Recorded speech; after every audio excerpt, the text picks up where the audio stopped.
hers. Your turn? Yeah. I apologize. So you've all spoken a little bit about things that happened on set that you remember. When Charisma Carpenter spoke earlier today, she mentioned that she felt that her time on Buffy and Angel was like a master class in acting in terms of the emotional range that she had to go through and all the changes for her characters. So my question for each of you is, as an actor, related to specifically the craft of acting, what lessons have you taken away from your work in Firefly that have informed other characters you've portrayed? That was deep. Work closely with your prop master. It's very important.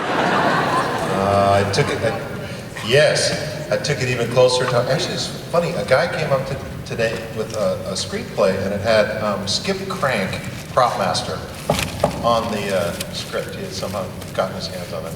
And Skip and I worked really closely together. He helped me figure out the whole belt and the guns and the whatever rifles I was working with.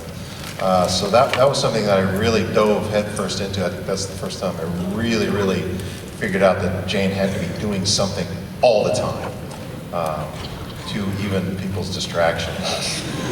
Have you taken that into other characters as well? All of them since. Yeah, I think. Zoe was a great lesson in stillness. She didn't say much, but like Adam and his props. I had to figure out how to be very present in every scene that I was in, regardless of whether I had anything to say or not. And I think that's very important because, you know, the editors tell you later, you're doing something, that, you know, your reaction to this or where you were, it gives them something to cut to. It lets them open up the scene a little bit more and let you guys in more as to, you know, what we're thinking.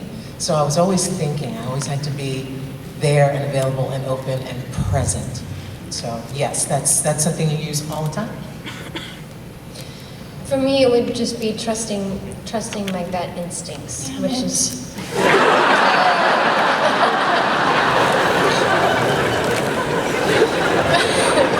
Which is something I learned from you.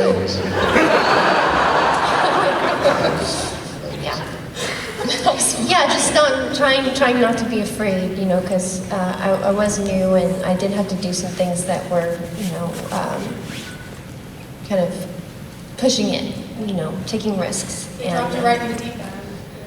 Yeah, thanks. Yeah, they did. They did. I learned the hard way on that. I came down for my first big scene in the pilot, and I'd been waiting to do the scene where I jump out of the box. And it was time for me to rehearse it.